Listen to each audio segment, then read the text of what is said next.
मंत्र देणारे स्वामी विवेकानंदजी यांच्याही पुण्य स्मृतीला त्यांच्या नमन करतो।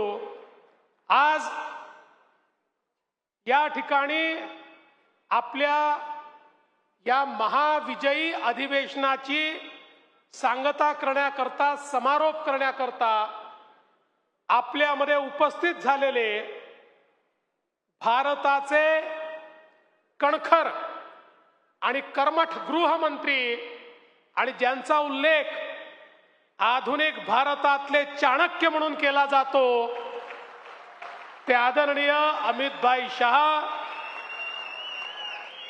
आपले अध्यक्ष चंद्रशेखर बावनकुळेजी, माननीय शिवप्रकाशजी, माननीय विनोद तावडेजी, माननीय पीयूष गोयलजी, माननीय रवींद्र चव्हाणजी, नारायणराव राणेजी, पंकजाताई मुंडे, अशोकराव चव्हाण, सुधीरभाऊ मुनगंटीवार, रावसाहेब पाटील दानवे, माननीय छत्रपती उदयनराजे भोसले, माननीय चंद्रकांत दादा पाटील, माननीय गिरीजी महाजन, माननीय आशिषजी शेलार, माननीय राधाकृष्ण विखे पाटील, माननीय मुरलीधरजी मोहोळ, रक्षाताई खडसे, प्रवीणजी दरेकर, रामभाऊ शिंदे, राहुलजी नार्वेकर, माननीय प्रकाशजी जावडेकर, माननीय हंसराज भैया अहिर, सन्माननीय विक्रांत पाटील, माधवीताई नाईक, रणधीरजी सावरकर, विजयजी चौधरी, राजेशजी पांडे, संजयजी केणेकर, या ठिकाणी उपस्थित आपले सर्व लोकप्रतिनिधी, अध्यक्ष, पदाधिकारी, सर्व प्रमुख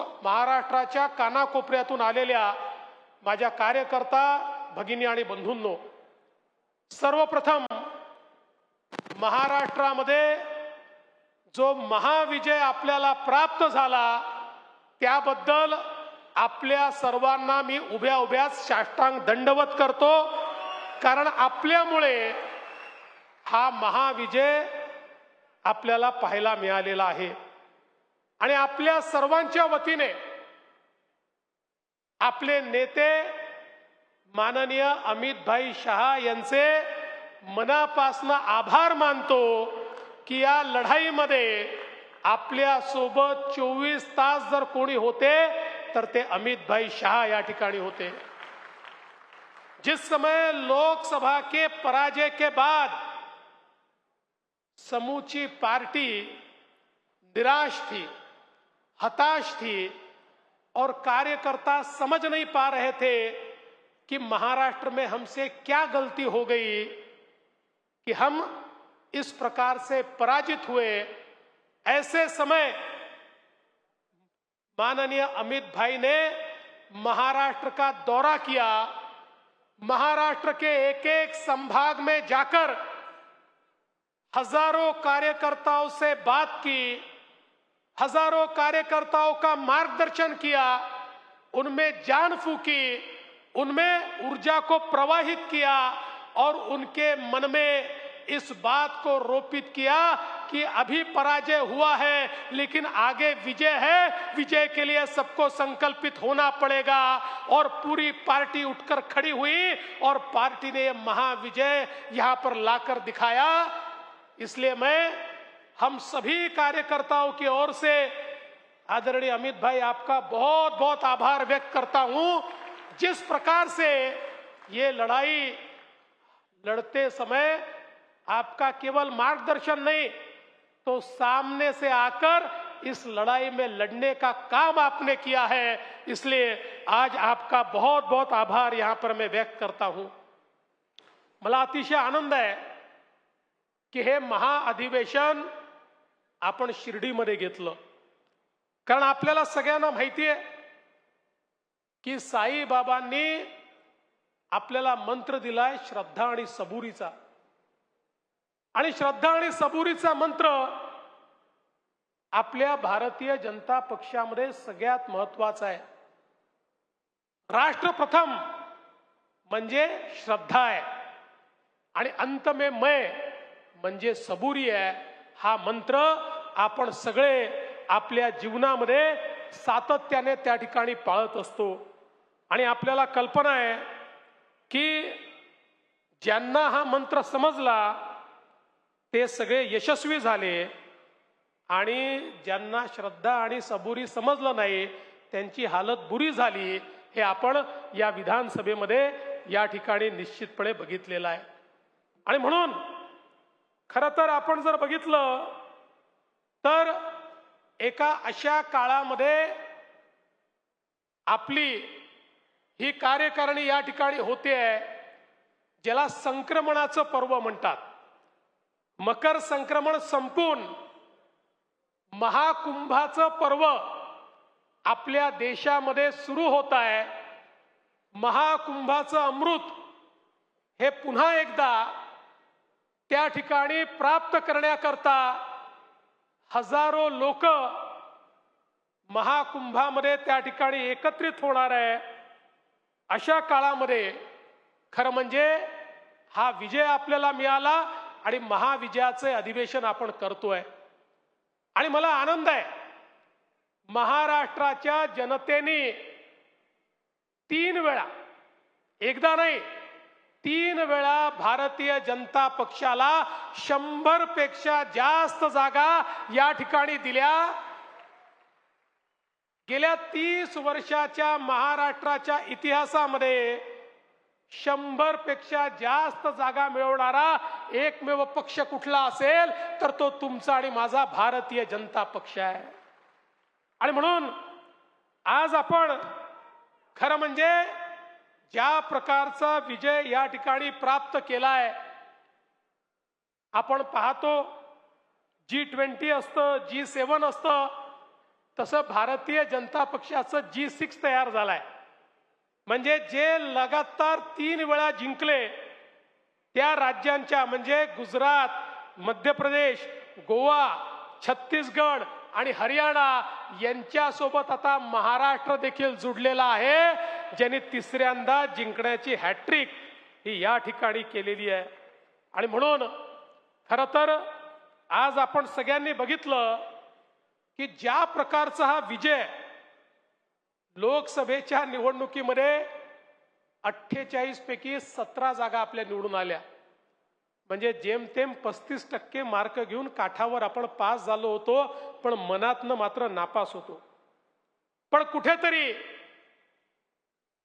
त्यानंतर ज्या प्रकारचे प्रयत्न आपण केले, माननीय मोदीजींच्या नेतृत्वामध्ये ज्या प्रकारचा विश्वास आपण तयार केला, 288 पैकी 237 जागा जिंकून महाराष्ट्रातला इतिहास आपण तयार केला. 82% गुण मिळवले आणि भाजपने तर 89% गुण मिळवले. मेरिटमध्ये भाजप या ठिकाणी पास झाला. आणि आपण सगळ्यांनी बघितलं इतका मोठा विजय आजपर्यंतच्या महाराष्ट्राच्या इतिहासामध्ये, महाराष्ट्राच्या निर्मितीनंतर सर्वात जास्त एखाद्या रुलिंग पार्टीला मिळालेल्या जागा या 222 होत्या. त्याचाही रेकॉर्ड तोडून 237 जागा आपल्याला मिळाल्या. मला असं वाटतं खूप मोठ्या प्रमाणात मिळालेला हा आपला विजय आहे. पण एक गोष्ट निश्चित आहे की हा विजय जो मिळालेला आहे, या विजयाचे शिल्पकार कोण आहेत? महाभारतातला एक प्रसंग आहे. महाभारतामध्ये ज्यावेळी महाभारताच्या लढाईनंतर पांडवांना विजय मिळाला, पांडवांची सभा भरली आणि सभेमध्ये चर्चा सुरू होती की विजयाचे शिल्पकार कोण. मग त्या ठिकाणी कोणी म्हणालं धनुर्धर अर्जुन हे शिल्पकार आहेत. अर्जुन म्हणाले बरोबर आहे, मी ज्या प्रकारे त्या ठिकाणी अनेकांचा निपात केला त्यामुळे मी शिल्पकार आहे. भीम म्हणाले कौरवांचे 98 पुत्र तर मी मारले. त्या ठिकाणी ज्या प्रकारे गदा युद्धामध्ये दुःशासनाला मी पराजित केलं, दुर्योधनाला मी पराजित केलं, त्यामुळे याचा शिल्पकार तर मी आहे. तर कोणी असंही म्हणालं नकुल सहदेव शकुनीला आम्ही मारलं, आम्ही शिल्पकार आहोत. तर त्या ठिकाणी धर्मराज असं म्हणाले की शेवटी युद्धाचं नेतृत्व तर मी करत होतो, त्यामुळे या युद्धाचा शिल्पकार मी आहे. तेवढ्यात श्रीकृष्ण त्या ठिकाणी आले आणि त्यांना विचारलं, पार्थ सांगा, कोण या युद्धाचा शिल्पकार, कोण या विजयाचा शिल्पकार कोण? पार्थ म्हणाले, मला तर माहितीच नाही, मी तर सारथ्य करत होतो, त्यामुळे कशी लढाई झाली हे मी बघितलंच नाही, त्यामुळे नेमकं कसं हे युद्ध जिंकलं गेलं मला माहिती नाही. पण एक व्यक्ती आहे की ज्यांनी युद्ध नीट बघितलेलं आहे, त्या व्यक्तीला जाऊन आपण विचारू. ती व्यक्ती म्हणजे बर्बरिक, म्हणजे भीमाचा मुलगा घटोत्कच, त्याचा मुलगा बर्बरिक. हा बर्बरिक जो होता, याला असा वर मिळाला होता की हा कधी पराजित होणार नाही, पण त्याला असाही वर होता की जो हारेल त्याच्याकडनं हा लढेल. त्यामुळे श्रीकृष्णाला त्या युद्धाच्या पूर्वीच माहिती होतं की याला जर आपल्या बाजूने घेतलं तर आज आपल्या बाजूने लढेल, उद्या दुसऱ्याच्या बाजूने लढेल. आणि म्हणून श्रीकृष्णाने त्याला त्या ठिकाणी खरं म्हणजे एक प्रकारे शिक्षाच दिली होती आणि त्याला भस्मसात केलं होतं, पण आशीर्वादही दिला होता की हे युद्ध तो पूर्णपणे बघू शकेल. आणि म्हणून त्याचा केवळ चेहरा जिवंत होता आणि ते युद्ध त्यांनी जवळून बघितलं होतं. आणि म्हणून या बर्बरिकाकडे सगळ्या पांडवांना घेऊन श्रीकृष्ण गेले आणि मग त्यांनी सांगितलं की सांग, या प्रत्येकाचं म्हणणं आहे की हे युद्ध त्यांच्यामुळे पांडवांनी जिंकलाय. अर्जुनालाही वाटतं, त्या ठिकाणी युधिष्ठिरांनाही वाटतं, भीमालाही वाटतं, नकुल सहदेवांनाही वाटतं, तू सांग हे युद्ध कोणामुळे जिंकलाय. त्यावेळी तो बर्बरिक म्हणाला की अरे बाबांनो, तुमच्या कोणामुळेच हे युद्ध जिंकता आलं नाही, हे युद्ध केवळ आणि केवळ पार्थामुळे जिंकता आलं, श्रीकृष्णामुळे जिंकता आलं. तुम्हालाही कल्पनाच नाही की या ठिकाणी भीष्माचार्य, द्रोणाचार्य, कर्ण यांच्यासारखे योद्धा मारण्याची तुमची क्षमताच नव्हती, पण त्या ठिकाणी तुमच्यासोबत पार्थ होते म्हणून हे युद्ध जिंकता आलं. तसं आपल्या या निवडणुकीमध्ये, निवडणुकीच्या युद्धामध्ये लोकांचा जो विश्वास जिंकायचा होता, तो विश्वास जिंकण्याकरता त्या पार्थाची भूमिका किंवा त्या केशवाची भूमिका तुम्ही सगळ्यांनी या ठिकाणी निभावलेली आहे. तुम्ही केशव होतात आणि मोदीजी माधव होते. या केशव आणि माधवामुळे आपल्याला हा विजय मिळालेला आहे. आणि म्हणून मी खरं म्हणजे हा संपूर्ण विजय महाराष्ट्रातल्या भारतीय जनता पक्षाच्या या सगळ्या कार्यकर्त्यांना समर्पित करतो आणि तुम्हाला साष्टांग दंडवत करतो. तुमच्यामुळे हा विजय या ठिकाणी आपण प्राप्त करू शकलो. आणि म्हणून आज खरं म्हणजे हा जो काही महाविजयाचा आपण ही अधिवेशन घेतलेलं आहे, एक प्रकारे आपले सगळ्यांचे आभार मानण्याचं हे अधिवेशन आहे, आपल्या सगळ्यांना धन्यवाद देण्याचं अधिवेशन आहे. आणि म्हणून आपल्याला धन्यवाद या ठिकाणी देत असताना येत्या काळामध्ये आपल्या समोर अनेक आव्हानं देखील आहेत. कारण आपल्याला कल्पना आहे की शेवटी आपण सगळे एका ध्येयाकरता काम करतो. चाणक्याचं एक सुंदर वाक्य आहे की चाणक्य असं म्हणतो, राजा बनना ये सुखी बनने का मार्ग नहीं है. म्हणजे राजा होणं म्हणजे सुखी होणं नाही आहे, तर राजा होणं म्हणजे जनतेची सेवा करणं आहे. आपल्या सुखाकरता राजा बनायचं नाही आहे, जनतेची सेवा करण्याकरता राजा बनायचं आहे. तसं आपल्याला हे जे शासन या ठिकाणी मिळालेलं आहे ते सुखासीन होण्याकरता मिळालेलं शासन नाही आहे, तर या शासनाने आपली जबाबदारी वाढवली आहे. राज्यकर्ते म्हणून आमची आणि संघटन म्हणून तुमची, आपल्याला सगळ्यांना जनतेला सुखी करण्याकरता आता यापुढे काम करायचं आहे. आणि म्हणून आपण जर जिंकलो म्हणून सुखासीन झालो, जिंकलो म्हणून थांबलो, जिंकलो म्हणून आता आराम करू अशा आविर्भावात गेलो तर कदाचित जनतेने जो मॅन्डेट आपल्याला दिलेला आहे, जो आशीर्वाद आपल्याला दिलेला आहे, त्या आशीर्वादाशी कुठेतरी द्रोह होईल. आणि म्हणून पुन्हा एकदा महाविजयाच्या अधिवेशनानंतर त्याच ताकदीनं आपल्याला मैदानामध्ये उतरायचं आहे. आपल्याला कल्पना आहे भारतीय संविधानाला 75 वर्ष पूर्ण झाले आहेत।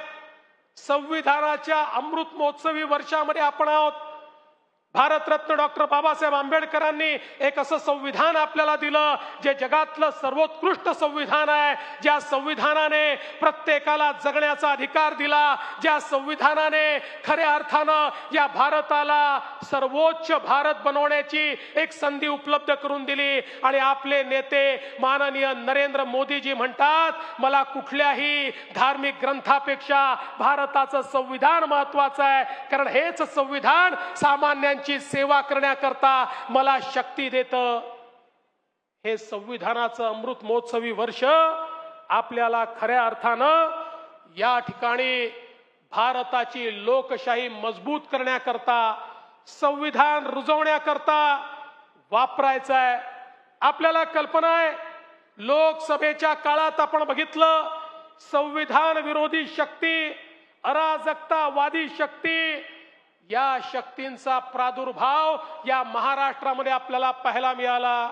आपले विरोधक, मग ते काँग्रेस असो, ती उबाठा असो, ती शरद पवारांची पार्टी असो, यांना ज्यावेळेस लक्षात आलं की भारतीय जनता पक्षाला आणि मोदीजींना आपल्याला पराजित करता येत नाही, त्यावेळी अराजकतावादी अशा सगळ्या शक्तींना एकत्रित घेऊन त्यांनी या देशामध्ये आणि या महाराष्ट्रामध्ये अराजकता पसरवण्याचा प्रयत्न केला। या महाराष्ट्रात वोट जिहाद आपण बघितलं, या महाराष्ट्रामध्ये फेक नरेटिव्ह आपण बघितला। पण गेल्या 6 महिन्यामध्ये आपल्या सगळ्या राष्ट्रीय विचाराच्या संघटनांनी एकत्रित येऊन आपल्या खांद्याला खांदा लावून या ठिकाणी राष्ट्रवादाचं पुन्हा रोपण केलं आणि या अराजकतावादी ताकदींना या निवडणुकीमध्ये आपण पूर्णपणे पराभूत केलं। पण त्यांना जरी आपण निवडणुकीत पराभूत केलं असलं तरी त्यांच्या कारवाया थांबलेल्या नाही आहेत। आपल्या समोर आव्हान आहे। आपण आताच बघितलं कशा प्रकारे बांगलादेशी घुसखोर या ठिकाणी आपल्याला अलीकडच्या काळात सापडतायत आणि केवळ सापडत नाही आहेत, तर ते कागदपत्र बनवून मतदार याद्यांमध्ये या ठिकाणी घुसतायत। आमच्या किरीट भाईंनी परवा त्या ठिकाणी मालेगावचं उदाहरण दिलं, ज्या मालेगावमध्ये शेकडो नवीन जन्म प्रमाणपत्र अचानकपणे हजारो लोकांना त्या ठिकाणी मिळाले। मालेगाव असेल, इकडे अमरावतीचं अंजनगाव असेल, अचानक त्या ठिकाणी एकेका गावामध्ये 100 लोकांना जन्माचं प्रमाणपत्र मिळत आहे। 50 वर्षाचे 60 वर्षाचे लोक अचानक आपल्या जन्माचं प्रमाणपत्र काढतायत। वोट जिहादचा पाठ सुरू झालेला आहे। हे सगळे घुसखोर आहेत। या घुसखोरांना बाहेर काढण्याचं आव्हान हे आता आपल्या समोर आहे। या देशामध्ये एकही घुसखोर या महाराष्ट्रामध्ये आपल्याला त्या ठिकाणी राहू देता कामा नये। त्यामुळे या अराजकतावादी ताकदींच्या विरुद्धची आपली लढाई, ही लढाई अजून आपल्याला त्या ठिकाणी घट्ट करावी लागेल। याच अराजकतावादी ताकदींनी दुसरा प्रयत्न सुरू केलेला आहे। या महाराष्ट्रातली सामाजिक वीण ही कशी त्या ठिकाणी खराब होईल, या महाराष्ट्रामध्ये जातीमध्ये पंथांमध्ये द्वेष भावना, त्यांच्यामध्ये विद्वेष, त्यांच्यामध्ये मोठ्या प्रमाणात दुफळी कशी माजेल, असा देखील प्रयत्न हा मोठ्या प्रमाणात होतोय।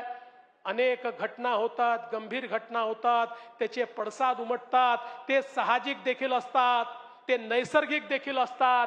पण अनेक वेळा अशा पडसादांचा उपयोग करून अराजकतावादी आपलं मत कसं पुढे नेता येईल असा देखील प्रयत्न करतात।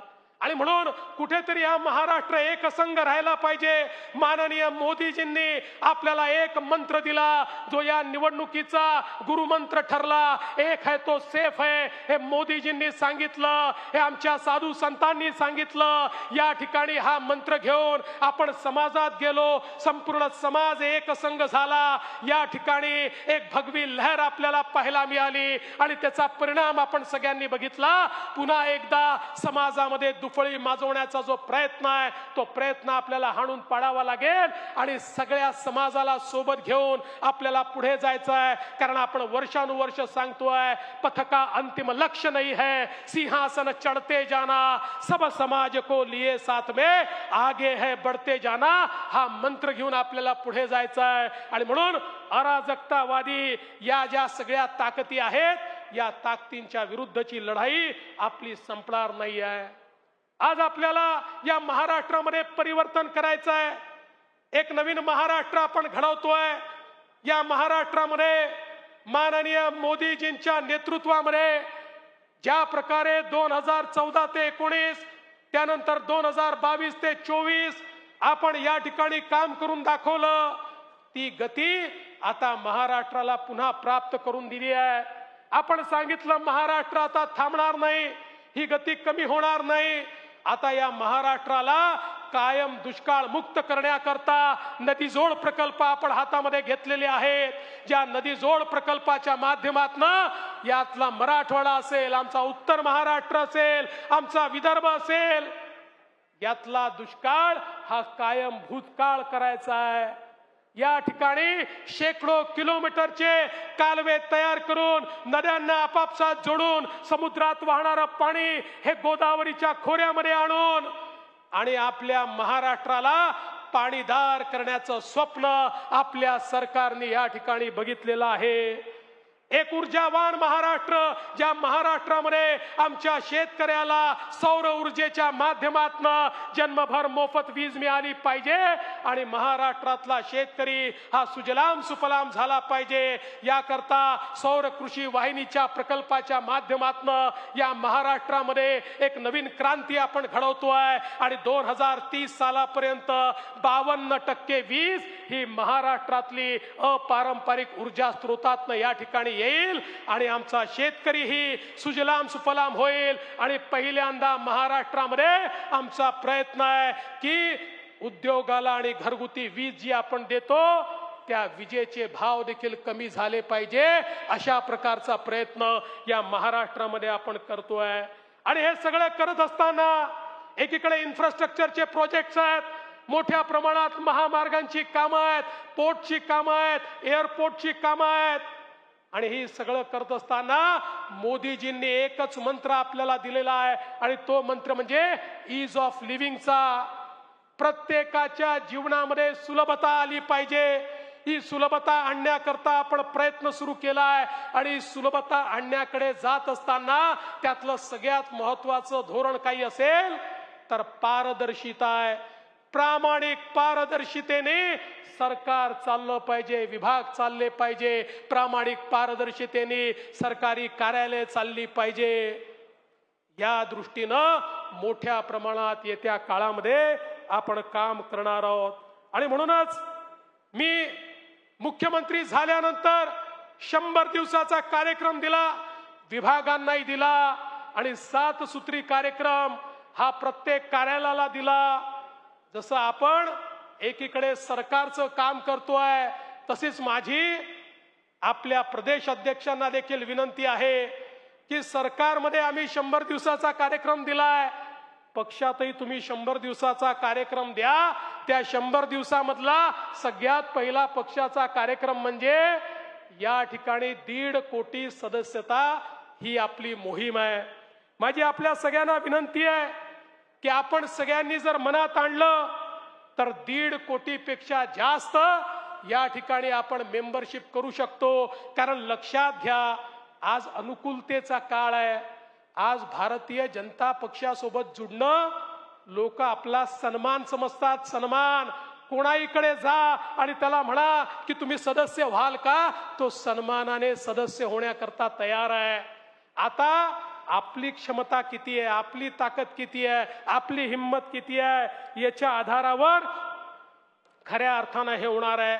आणि म्हणून एकीकडे सरकारच्या माध्यमातून समाजातल्या सगळ्या वर्गांची अपेक्षा पूर्ती करण्याचा प्रयत्न चाललाय. आमच्या लाडक्या बहिणींना आपण मदत करतोय आणि पुढेही करतच राहणार आहे. खरं म्हणजे एक नरेटिव्ह पसरवण्याचा प्रयत्न चाललाय लाडक्या बहिणींची मदत बंद होणार, शेतकऱ्यांना दिलेली वीज सवलत ही बंद होणार। मी एकच गोष्ट सांगतो, महिला असतील, शेतकरी असतील, युवा असतील, गरीब असतील, आपले दिव्यांग असतील, समाजातल्या जेवढ्या घटकांकरता योजना आम्ही सुरू केलेल्या आहेत त्या सगळ्या योजना आपण पूर्ण करणार आहोत। आणि यासोबत आपण जे काही आपल्या घोषणापत्रामध्ये सांगितलेलं आहे ते देखील पूर्ण करण्याचा प्रयत्न हा निश्चितपणे आपण या ठिकाणी करणार आहोत। त्याची सुरुवात आपण केलेली आहे। आणि म्हणून माझी आपल्या सर्वांकडे ही एवढीच विनंती आहे की आता सरकार आलेलं आहे, हे आपलं महायुतीचं सरकार आहे। माननीय आपले उपमुख्यमंत्री आणि माजी मुख्यमंत्री एकनाथराव शिंदेजी यांच्या नेतृत्वातली शिवसेना असेल, अजितदादा पवारांच्या नेतृत्वातली राष्ट्रवादी काँग्रेस असेल, यांना सगळ्यांना सोबत घेऊन आपल्याला पुढची वाटचाल करायची आहे। आपले रिपब्लिकन पार्टी असेल किंवा इतर छोटे मित्र असतील, यांना देखील आपल्याला सोबत ठेवायचं आहे आणि एकत्रितपणे ही सगळी वाटचाल आपल्याला करायची आहे। आणि ही वाटचाल करत असताना खऱ्या अर्थानं आपल्या सरकारचं समाजापर्यंत पोहोचण्याचं उपकरण काय आहे, तर ते उपकरण आपला कार्यकर्ता आहे, आपला पदाधिकारी आहे, आपली संघटना आहे। तुम्ही सगळ्यांनी या ठिकाणी या उपकरणाचं काम, या सेतूचं काम करायचं आहे। सरकार आलं म्हणजे आता सरकार चालवणारे वेगळे आणि संघटन वेगळं असं नाही, तर संघटनेला सरकार सोबत समन्वय करावा लागेल आणि सरकार म्हणून तुमच्या सोबत समन्वय झाला पाहिजे, याकरता व्यवस्था आम्ही उभ्या करू। आमचे अध्यक्ष या ठिकाणी बावनकुळेजी यांनी या संदर्भातल्या व्यवस्था उभ्या केल्या आहेत। आणि म्हणून माझी आपल्याला विनंती आहे की आपल्या सरकारचे कार्यक्रम हे खालपर्यंत आपल्याला कसे नेता येतील याचा प्रयत्न आपल्या सगळ्यांना करावा लागेल। आणि मी आपल्याला हात जोडून विनंती करतो की आपलं कल्चर, आपली संस्कृती ही इतरांपेक्षा वेगळी आहे। आपल्या सगळ्यांना लक्षात घेतलं पाहिजे, आपण समाजात काम करणारे लोक आहोत। अलीकडच्या काळामध्ये सगळेच जण मंत्रालयात दिसतात, मंत्रालयात येणं चुकीचं नाही, काम असताना आलंच पाहिजे, पण स्टेटस सिम्बॉल म्हणून येऊ नका, विनाकारण येऊ नका। समाजातली कामं घेऊन त्या ठिकाणी या, कामं असतील तर निश्चितपणे त्या कामांची व्यवस्था आपण लावू आणि ती कामं आपण त्या ठिकाणी कशी करायची हा प्रयत्न आपण करू। मी दुसरी विनंती आपल्याला करणार आहे, मीडिया असला तरी करणार आहे, या ठिकाणी आपल्याला विकासाची कामं करायची आहेत आणि विकासाची कामं करत असताना एक उदाहरण म्हणून सांगतो, 25-15 सगळ्यांना माहिती आहे म्हणून सांगतो, 25-15 हे कोणाला रोजगार देण्याचं साधन नाही आहे। 25-15 सामान्य माणसाच्या जीवनातलं दुःख दूर करण्याचं साधन आहे। हे आपल्या कार्यकर्त्यांनी या ठिकाणी लक्षात घेऊन आपल्या संस्कृतीप्रमाणे काम केलं तरच हा विजय आपण खालपर्यंत रुजवू शकू। आणि म्हणून भारतीय जनता पक्षाची जी संस्कृती आहे ती संस्कृती ही आपण सगळ्यांनी निश्चितपणे लक्षात ठेवायची आहे। खरं तर मी एवढंच सांगतो कि विकल्प बहुत मिलेंगे मार्ग भटकाने के लिए, विकल्प बहुत मिलेंगे मार्ग भटकाने के लिए, लेकिन संकल्प एक ही काफी है मंजिल तक जाने के लिए। अशा प्रकारचा संकल्प हा आपल्या सगळ्यांच्या माध्यमातून या ठिकाणी व्हावा, अशा प्रकारची विनंती मी आपल्याला करतो। खरं म्हणजे अनेक गोष्टी बोलायच्या आहेत, त्या पुढे मी बोलीन, पण आज आपण सगळे या ठिकाणी माननीय आपले अमितभाई शहा यांना भेटण्याकरता आलेलो आहोत, त्यांना ऐकण्याकरता आलेलो आहोत।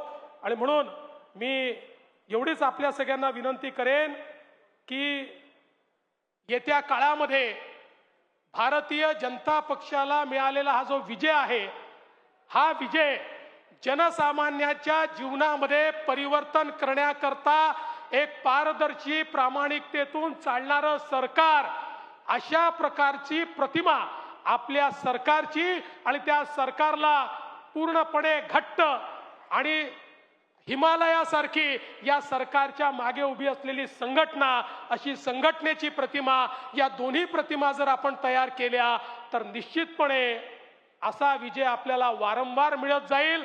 येत्या काळामध्ये स्थानिक स्वराज्य संस्थांच्या निवडणुका येणार आहेत. जवळपास माझा अंदाज आहे की पुढच्या 3-4 महिन्यात, अर्थात सुप्रीम कोर्टातनं निर्णय झाला तर पण तो निर्णय शेवटच्या टप्प्यावर आहे, त्यामुळे तो निर्णय झाला तर येत्या 3-4 महिन्यात या निवडणुका होतील. या निवडणुकांची तयारी देखील आपल्याला करायची आहे.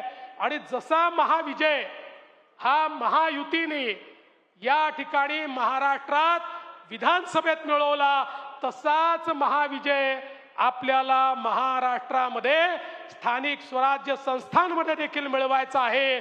त्याकरता आपण सर्वांनी सज्ज राहावं एवढीच आपल्याला विनंती करतो आणि माझं बोलणं संपवतो. धन्यवाद. जय हिंद, जय महाराष्ट्र.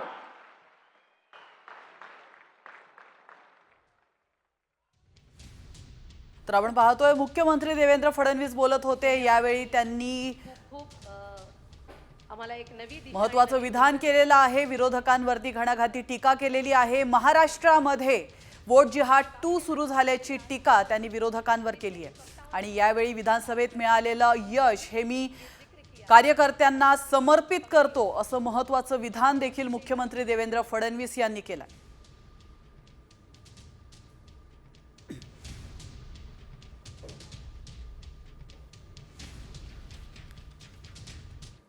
आणि आता वळतो पुढच्या महत्त्वाच्या बातमीकडे. भाजपच्या महाअधिवेशनात मंत्री आशिष शेलारांनी जोरदार फटकेबाजी केली आहे. एकतर तू राहशील नाहीतर मी, असा इशारा उद्धव ठाकरेंनी देवेंद्र फडणवीस यांना दिला होता. त्यावर शेरोशायरी करत आशिष शेलारांनी ठाकरेंना जोरदार उत्तर दिलंय. तर निवडणुकीच्या काळात शरद पवारांनी शहरी नक्षलवाद्यांची मदत घेतली, असा खळबळजनक दावा देखील शेलारांनी केलाय. दरम्यान आशिष शेलार नेमकं काय म्हणालेत आपण पाहूया.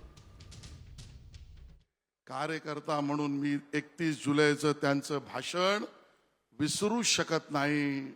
उद्धवजी देवेंद्रजींना म्हणाले की एकतर तू राहशील किंवा मी राहीन. अहो, देवेंद्रजींनी तर त्यांच्या स्वभावानुसार उत्तर दिलं नाही. पण मला दुष्यंत कुमारांची आठवण झाली. दुष्यंत कुमार म्हणतात, तुम्हारे पाव के नीचे कोई जमीन नहीं, कमाल यह है कि फिर भी तुम्हें यकीन नहीं. तेरी जुबान है झूठी जमहूरियत की तरह, तेरी जुबान है झूठी जमहूरियत की तरह. तू एक, यानी पक्ष म्हणतोय मी, तू एक जलील सी गाली से बेहतरीन नहीं. शरद पवारांच्या पक्षाने कोणाकोणाची मदत घेतली नाही. मला या ठिकाणी सांगावंसं वाटतं, मित्र पक्ष म्हणून महाविकास आघाडी होतीच, पण राहत नाही म्हणून बावनकुळेजी सांगतोय, काही भाट पण त्यांनी पाळले. त्या भाटांनी त्यांचं वर्णन सुद्धा केलं तर भाजप 60 पेक्षा पुढे जाणारच नाही. शहरी नक्षलवाद्यांचा उपयोग झाला. जय जय जय जय जय भवानी. मंच पर उपस्थित जिनके नेतृत्व में हम महाराष्ट्र का चुनाव ऐतिहासिक रूप से जीत कर आए हैं, ऐसे हमारे प्रिय मुख्यमंत्री श्रीमान देवेंद्र फडणवीस जी, हमारे प्रदेश अध्यक्ष जिन्होंने बारीकी से पूरे चुनाव की व्यवस्थापन किया, कार्यकर्ताओं में हौसला बढ़ा, हमारे श्रीमान बावनकुळे जी, हमारे कार्यकारी अध्यक्ष, आगे आओ भाई. रवि कहाँ है? अरे जोर से ताली बजाओ रवि के लिए. हमारे कार्यकारी अध्यक्ष श्रीमान रवि जी, मंच पर उपस्थित केंद्र सरकार के मंत्रीगण, राज्य सरकार के मंत्रीगण, संगठन के वरिष्ठ पदाधिकारी और आज इस पंडाल में आए हुए ये महाविजय के शिल्पकार ऐसे भाजपा के कार्यकर्ताओं को मेरा लाख लाख प्रणाम नमस्कार। सबसे पहले मैं आज विवेकानंद जयंती है, स्वामी विवेकानंद जी जिन्होंने घनघोर अंधेरी रात में सूर्योदय होने वाला है इसकी भविष्यवाणी की, हमारे सनातन धर्म सनातन संस्कृति को दिग्विजय कराकर पूरी दुनिया में विजय प्राप्त कराई। इस स्वामी विवेकानंद जी को हाथ जोड़कर प्रणाम कर कर मैं मेरी बात की शुरुआत करना चाहता हूं। आज जिजाऊ की भी जन्म जयंती है। हम सब पूरा देश युगों युगों तक जिजाऊ का ऋणी रहेगा कि न केवल उन्होंने छत्रपति शिवाजी महाराज को जन्म दिया, एक बाल शिवा को हिंदू धर्म उद्धारक वीर छत्रपति शिवाजी महाराज बनाने का काम किया। वो जिजाऊ को भी मैं दो हाथ जोड़कर प्रणाम करना चाहता हूं। अहल्याबाई होलकर, पुण्य श्लोक अहल्याबाई ने, मुगलों ने, आक्रांताओं ने जहां जहां विनाश छाया था वहां फिर से हमारे धर्म स्थानों को पुनः प्रतिष्ठित करने का काम किया। उनकी भी ये जन्मभूमि है। पुण्य श्लोक अहल्याबाई को भी मैं प्रणाम करता हूं और साईं की नगरी में आया हूं। श्रद्धा और सबूरी के दो सूत्र से पूरे देश भर के कई दुखी लोगों के जीवन में नया प्रकाश, नया विश्वास और धैर्य को जन्म देने वाले साईं बाबा के स्थान को भी प्रणाम कर कर मेरी बात की शुरुआत करता हूं। ये महाराष्ट्र हमेशा से देश का नेतृत्व करता रहा। वीर छत्रपति शिवाजी महाराज, तिलक महाराज, वीर सावरकर, बाबा साहेब अंबेडकर, महात्मा ज्योतिराव फुले, क्रांति ज्योति सावित्रीबाई, श्री राजगुरु वासुदेव बलवंत फड़के, चापेकर बंधु, न जाने कितने कितने अनगिनत लोगों ने हर समय पर देश के लिए बलिदान देना और देश को आगे बढ़ाने के लिए कार्यरत रहने का संदेश दिया। ये महाराष्ट्र की पुण्य भूमि को मैं प्रणाम करता हूं और बार बार प्रणाम कर कर ये सभी को प्रणाम करता हूं। भाइयों बहनों, आज महाराष्ट्र के महाविजय के बाद पहली बार हम सब एकत्रित आए हैं। आप सबको मालूम नहीं है कि आपने कितना बड़ा काम किया है। आपको लगता है देवेंद्र फडणवीस फिर से मुख्यमंत्री बन गए। इतनी बड़ी मात्रा में हमारे कार्यकर्ता विधायक बन गए, मंत्री बन गए। हमारे साथी शिवसेना, एनसीपी, सच्ची शिवसेना और सच्ची एनसीपी को भी विजय प्राप्त हुई। परंतु महाराष्ट्र के विजय के कई मायने। महाराष्ट्र की विजय ने 1978 से शरद पवार जी ने जो दगा फटका की राजनीति शुरू की थी उसको 20 फुट जमीन में दफनाने का काम आप लोगों ने किया। उद्धव ठाकरे जी ने हमारे साथ जो द्रोह किया था 2019 को, विचारधारा छोड़ी थी और बाला साहब ठाकरे के सिद्धांतों को छोड़ा था, झूठ फरेब कर कर मुख्यमंत्री बने थे, वो उद्धव ठाकरे जी को आपने उनकी जगह बताने का काम किया है। हमेशा के लिए 78 से लेकर 24 तक महाराष्ट्र अस्थिरता का शिकार रहा। वो अस्थिरता की राजनीति को समाप्त कर कर एक स्थिर रास्ते पर चलने का काम ये मजबूत देवेंद्र फडणवीस सरकार देकर आपने किया है।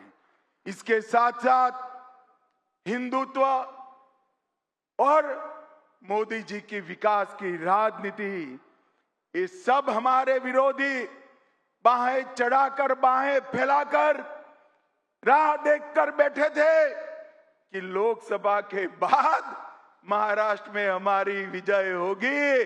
उनको इस स्वप्नों को चकनाचूर करने का काम आप सभी ने किया है। और भाइयों बहनों, मैं जब आया था 9,500 कार्यकर्ताओं से बातचीत की थी। मैंने कहा था कई चुनाव ऐसे होते हैं जो राज्य को असर करते हैं और कई चुनाव होते हैं जो देश की राजनीति को बदल कर रख देते हैं। भाइयों बहनों, मेरी बात याद रखना, 25 साल के बाद इतिहास साक्षी बनेगा। आपका महाराष्ट्र का महाविजय वो देश की राजनीति को फिर से पटरी पर चढ़ाने का काम किया है। और ये महाविजय का शिल्पकार अगर कोई है तो मेरे सामने बैठे भारतीय जनता पार्टी के मालिक ऐसे मेरे कार्यकर्ता है। मैं आप सभी को प्रणाम करता हूं। मैं महाराष्ट्र की जनता को भी, समस्त देश के भारतीय जनता पार्टी के कोटि कोटि कार्यकर्ताओं की ओर से मनपूर्वक अभिनंदन और धन्यवाद करना चाहता हूं कि आपने फिर से एक बार इस देश में सिद्धांतों की राजनीति चलेगी ये तय कर दिया। आपने फिर एक बार परिवारवादी राजनीति करने वालों को मुंह पर जोरदार चांटा लगाकर परिवारवाद को नकारने का काम किया है। और सबसे विशेष धन्यवाद मेरे महाराष्ट्र की लाडली बहनाओं का और किसान भाइयों का मैं मानना चाहता हूं। भाइयों बहनों, ये विजय के कई मायने हैं।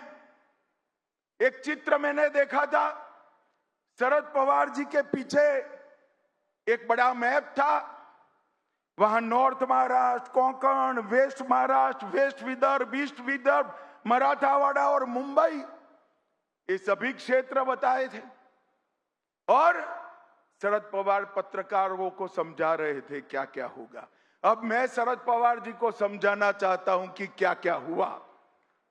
नॉर्थ महाराष्ट्र में 22 में से 21 सीट हमारी अगाड़ी जीती है भाई।